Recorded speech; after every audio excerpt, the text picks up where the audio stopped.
Another pivotal weekend in the makeup of the top 8. The Pies go 6 straight. The Saints make their move, but the Blues and the Swans stutter. Hello and welcome to the round so far, brought to you by Amy. I'm Riley Beveridge. This is Kane Corns. Kane, we'll get straight into it. We'll start at Metricon Stadium. 6 in a row for Collingwood. Didn't always look like it, but they got over the line against the Suns. Well, that is the big story. Here's the Dacos brothers. How about that for a kick from Nick to Josh, and he goes bang from outside 50. Those two were huge. Josh kicked the 3 goals. That was a big one there. And then they just got going. That kick to Myercheck. He went back and finished. And all of a sudden, there wasn't a lot that Gold Coast could do. They got out to a 14-point lead late in the last quarter, essentially. And this was the one from Hoskin Elliott. Haven't seen him do much of this in his career, but what a crumb that is. And the finish on the left. And then they're good enough to hold on a win to make it 6 in a row, as you said. A significant loss, it's got to be said, for Gold Coast. Yeah. At what point do we need to expect them to win these games at home against teams that are around the same mark, and they should win if they're going to play finals and start to really improve? They've been better. They had a crack tonight. In the end, they had so many opportunities in the second half that they weren't able to capitalise on. Lost so many of those winnable games. You mentioned tonight, Port Adelaide last week, the Bulldogs earlier in the season in Ballarat. I do want to ask you about Collingwood, though. They're entrenched inside the top 8. They've won 6 straight. Their next 4, North Melbourne, Adelaide, Essendon, Port Adelaide, 3 of them in Melbourne.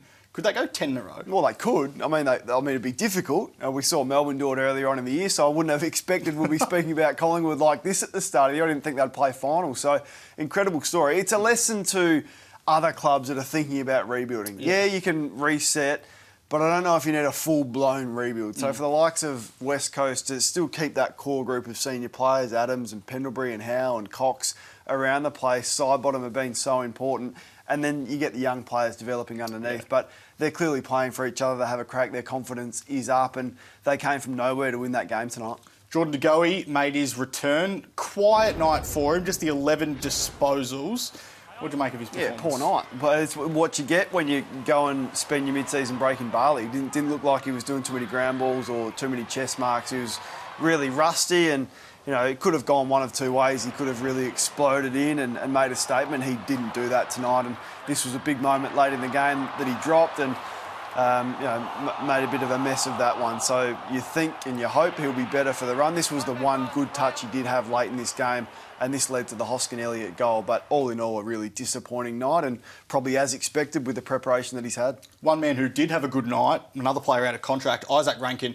18 disposals, 4 goals, 2 of the most unbelievable finishes you'll see. Oh, he's just been building, so I just love the combination of him and Ainsworth in terms of the small forwards in the game. They're as good as any young duo there is, and that's a ripper. That was the first of his 4 goals, and this was the 3rd of them. And, I mean, not many players in the competition would attempt that, let alone be able to finish it. And that's not a fluke. So you've seen the social media videos of him doing that at Gold Coast on their social media. So I love the way that he has built in the season. Yeah. Because I thought he should have been dropped at the start of the year. I thought that's how bad he was going. So has shown a bit of fight and a bit of character for him to now be having the impact on games that he's having now. He's been fantastic. One sour note for the Pies, Darcy Moore going down with what looked like a pretty serious knee injury. It followed Connor Budrick from Gold Coast also suffering a knee injury in this game. Yeah, I know. Your fingers crossed at 3 minutes to go in the game or just under, and it looks like that's how you do your ACL, and you could see the seriousness of it with the look on his face. So key player for them has just signed that 6-year contract extension, so clearly not ideal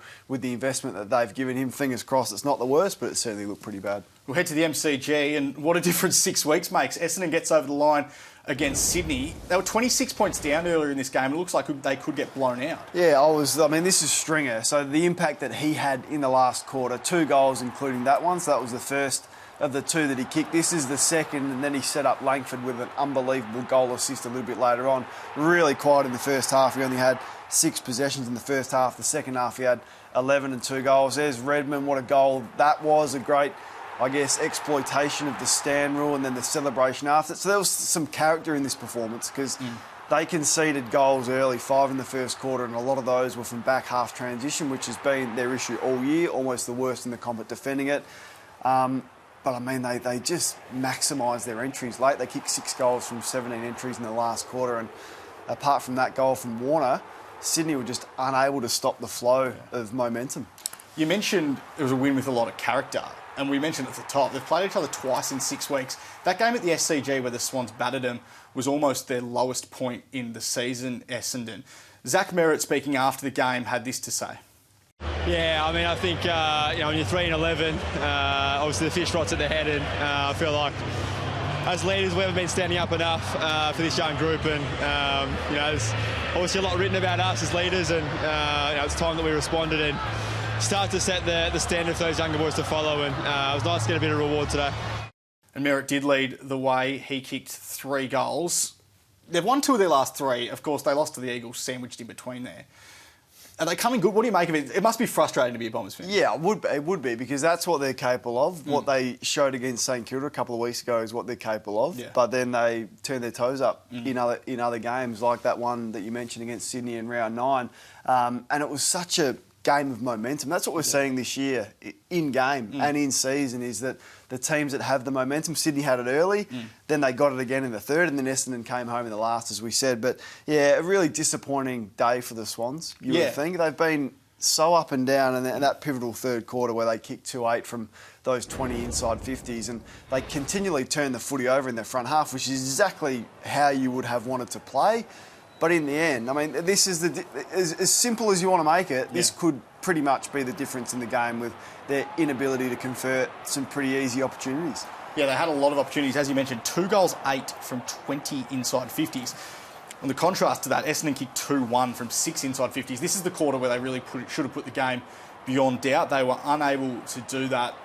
I wonder, with just how tight the top 8 is, the Swans, the Blues lost on Friday night as well, whether or not they'll rue that at the end of the season. Earlier in the day at the Adelaide Oval, the Crows challenged the Demons. They got to within 5 points late in the contest, but Melbourne just blew them out of the water in the last quarter. Yeah, look at this. I caught a plane from Adelaide to Melbourne, and I thought it was going to be pretty comfortable from this, but Adelaide got a little bit closer than what I thought they would with the state of the way that the game was played for the first 3 quarters. But in the end, it was just Melbourne's maturity, really, around the footy, and we'll get to Petrarca and Oliver in a moment, and then they're good enough to hold on. Not without issues. I'm still not convinced that their forward line connection and cohesion is where they would like it to be, and who's going to play key forward for them. Mitch Brown, Ben Brown, Wiedemann, a couple of those forced to do a lot of the ruck work with no Gawn and no Jackson. But in the end, Simon Goodwin would be pretty relieved to win the last couple in a row, considering they did lose on that ground to Adelaide last year. You mentioned Christian Petrarca. He is our Saturday star thanks to Taylor Made. He was extraordinary. 33 disposals, 11 score involvements, 5 clearances and 3 goals. Yeah, freak right from the start. So he had 9 possessions and 2 goals in the first quarter. That was a simple goal for him, which was important because his inaccuracy has been the only thing. That's playing like a man. Like, that's just showing his experience against Haitley there, and finding the right option. He was relieved there because we mentioned the 9:21 coming into this game, so to get the set shot on the board, you could see that. And the connection that Oliver and Petrarca had today, so they're the best midfield duo in the game right now. There's absolutely no doubt about that. And the way that they are able to work together, and once again, just this ball use, just not to rush it, the composure, the experience to go inside 50 like that, which is not easy to do, and then the physical tough stuff, which we've already seen. So the complete game, no surprises. He's our Saturday star. He's a match winner. And you might have to have a word to your mates at Champion Data because they didn't have him rated elite during the week. So can you have a word to them about that? You mentioned his ball use. On the flip side, Adelaide were horrible in possession of the footy, weren't they? This is the difference in the game, right? So look at the stats, highly competitive, as Adelaide have been for the most part this year around the footy. But Berry had 10 clangers. I mean, he has a go, 14 odd tackles today, but turns the footy over just far too often. And across the board, the thing that Melbourne gets you with, it's not the one person. So it's not just Lever and May. These are all different examples of players. Salem's doing it, Hibbard's doing it. Yes, Lever and May will absolutely do it. Brayshaw's the best in the game at doing it this year. And there's Lever coming off Walker. Just the confidence to back yourself from so far away, almost before the Adelaide player has kicked it. So you found this stat. Yeah, 30 intercept marks throughout the afternoon for Melbourne. It's the equal 4th most on record since Champion Data started counting the statistic in 1999. West Coast in 2000, the only side to have done it 34 You'll never beat them. times. You'll never ever beat them if you allow them to do that. So if you have to kick it along the ground, I know it's not natural for a midfielder to steam out the middle of the ground and boot it along the ground, but it's what you have to do, that you have to find a way to bring that footy to the ground. You've got no hope if they're going to take 20-plus intercept marks. We've mentioned some regrettable moments already throughout the show. I reckon Carlton would have had some on Friday night because they were all over St Kilda in patches, but their last 19 shots on goal yielded just 4 goals. Yep, 4-10 and 5 shots didn't score as well. So horrible accuracy. He kicked 1 goal 4 and really easy misses that we're seeing here. So across the board, this round you feel like, and for the season, it's an obvious statement, but there's Mackay had a couple of awful ones where he tried to snap instead of kicking a drop punt, including that one there with the check side, which didn't work for him. So easily that could have been the difference in the game. But I felt like St Kilda matched them in the midfield. And that's a crucial thing when you play. You've got to match them, and Richmond have showed that to us a few weeks ago. And Michael Voss was pretty ferocious with his midfield at three-quarter time, clearly not happy with the job. You match him in there, they were plus 32 for uncontested marks. And we spoke last week about how boring St Kilda were against Sydney, just long down the line on King's Head. They moved the ball, they changed angles, they got their halfbacks involved. So a much better performance from the coaches to come in with a strategy that would match the Blues at stoppage but then get them on the outside. 2 players that certainly helped in that regard. Paddy Ryder helped him out of the middle from stoppage. Bradley Hill helped them off half-back, move the ball a bit better. They came into the side with those 2, Jack Higgins, Tom Highmore came off the inclusions list and off the subs bench and had an impact as well. They looked a much better side with these players in. They just looked more balanced, didn't they? So no longer can you just tag Sinclair out of it like Sydney did because Hill's there and we're seeing him do this, the 1-2s off half-back. Not sure Carlton showed Sinclair and Hill the respect that they deserved, and if you let them play like this, then good night. And there's Ryder with the Chera turnover, which was a horror. Just the importance, arguably at 34, their most important player, Paddy Ryder, because he does allow Marshall to go forward and they change it up. And also, I guess the unpredictability that he gives the midfield as well with his tap work. You said they didn't show Hill and Sinclair enough respect. I want to chat to you about Sam Walsh because Adam Chera comes back into the side. I found it interesting that Walsh went to the high half-forward role. They sort of vacated that half-forward position and Hill was allowed to run free throughout the night. Are they using him in the right way, do you think, this season? Oh, you question it, don't you? And you don't question Sam Walsh because you love his leadership and his team-first attitude that he just plays wherever he's asked. But Damien Hardwick spoke about this after the Richmond game where, Walsh was getting a lot of it, but they had Loston behind the ball to intercept. So if Carlton won it, then Richmond were protected. It was the same, different in a way, but Brett Ratton's gone, well, I'm going to put Brad Hill to Sam Walsh. So if he wants to go up and get his possessions in the back half of the ground, good luck to you. We've got Brad Hill that's going to chop you up on the way back. So you look at Walsh's numbers, 33, but 61% of those are in the back half. Only 5 score involvements, and he's only kicked 4 goals for the year. So I'd almost love him to get less of the football, but deliver it more inside 50 and have more impact on the score and make that dangerous halfback that drops off him more accountable than what's happening at the moment. Which is what we saw last week when he played against Fremantle. We'll get to our Amy Clangers now, Kane. We'll start on Thursday night because Zach Bailey nearly kicks goal of the year here, denied by the post. How good would this have been? He would have won a car. I don't think they give you a car anymore. In fact, I don't know if they win anything, but he's a freak. Got to get back into his sparkling form. Has dropped off a little bit. This is a horror one for Darcy Foley. This is sick. I can't watch it. His fingers pointing the wrong way. Put it back in, Darcy. Look, that's awful. But he courageously came back onto the ground after that, which is a fair effort.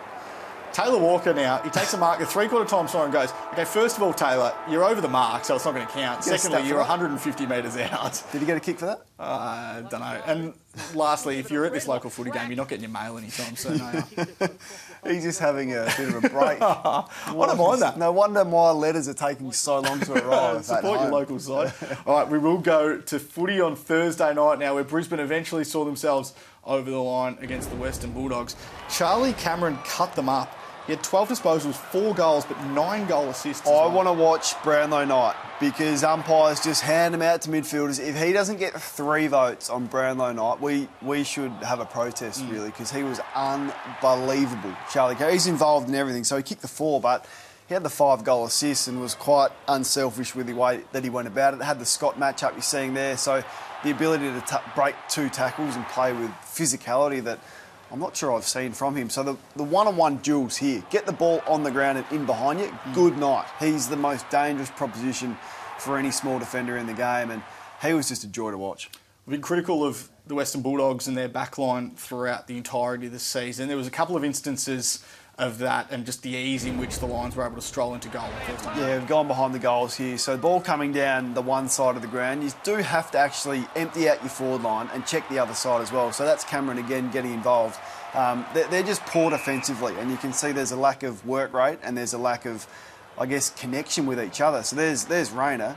Just watch him stroll in and kick the easy goal from 1 metre out off the Charlie Cameron handball. So they do not want to defend. The Dogs, yep, they'll all get massive numbers, and McRae and Liberal will get their 30, and Dunkley will do the same, and Treloar will do the same. Bailey Smith, when he comes back, will do the same. But as a collective, they don't want to defend, and if you don't want to defend, you won't win finals. Eric Hipwood referred directly to the tribunal for a pretty bizarre incident. He pushes his opponent into the umpire.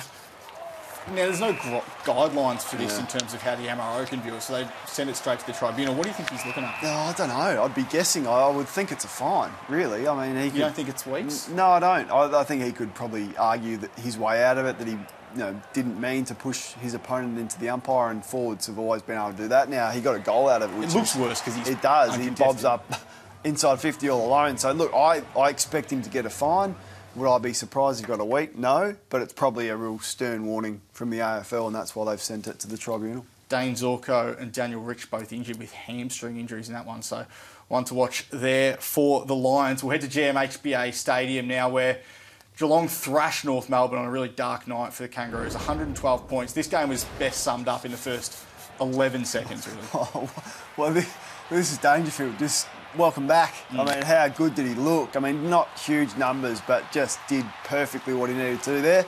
They are managing this squad so well. But this is horror sort of stuff. You noticed this from Aaron Hall. You reckon he's Aaron done his Hall's done quad? a quad, I think. They also lost Kane Turner to a concussion. I reckon they were 2 men down inside 15 minutes, North. So it's just another horror one. It took me back to a little bit from when Melbourne got absolutely smashed some years ago. I think it was by about 180, and Dean Bailey lost his job on the back of that. It's only going one way for David Noble, unfortunately. And when you have 20 inside 50s for the night and you have 6 scoring shots or 7 scoring shots, it doesn't get much worse than that.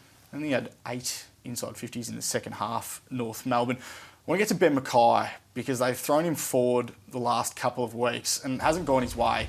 Only 7 disposals and a goal in the last 2 weeks. Look at the opposition forwards. I reckon when you're coming up against guys like Taylor Walker and tonight 2 of the best key forwards in the comp in Tom Hawkins and Jeremy Cameron, you probably want your best defender down. Yeah, I initially didn't have a problem with him trying something until I saw his goal-kicking technique against Adelaide, and he's clearly not adept at kicking for goal, so he's been asked to do something that he doesn't have the skill to do. Yeah. This is my worry with North.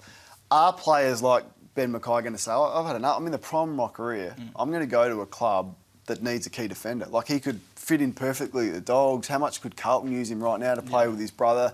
Zurhaar's out of contract. There's been talk about Jason Horne-Francis and others. Are they just going to say, I'm sick of losing by 110 and winning 1 game for the year and being played out of position? I'm going to go elsewhere. So, massive issues across the board. And you would think if you've got a big, strong key defender and you're coming up against the best key forward duo in the game, you'd probably play him back. We'll head to the ladder now. Kane, Geelong with that victory move up to 2nd on the ladder. A massive percentage boost. They leapfrog the Lions. It's looking pretty tight there now because Carlton and Sydney lose. Collingwood and St Kilda win. Next, we'll get to the round coming up shortly, but the Freo Port Adelaide game is massive because you look at Port Adelaide in 12th. Can they stay in touch with the top 8 and draw level with Richmond and the Western Bulldogs? You think Richmond win again tomorrow, but getting really, really squeezy for that top 8 positions. We will head to our rest of the round now. Fremantle, as he said, taking on Port Adelaide.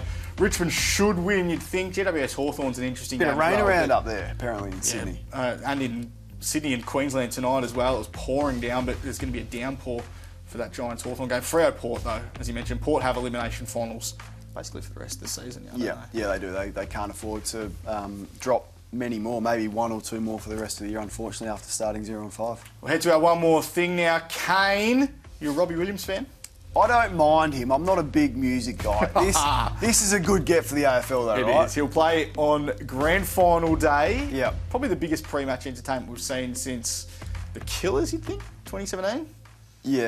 Yeah, no, it's a big International international act, yeah. star who appeals to the majority. You're never going to satisfy everyone when it comes to music, but I think they've ticked a good box there. So well done to Gil. He'll be his last grand final entertainment. He goes out well. Well done well, Kane. Thanks for your time Good, again. mate. Good show. See you next week on AFL.com.au.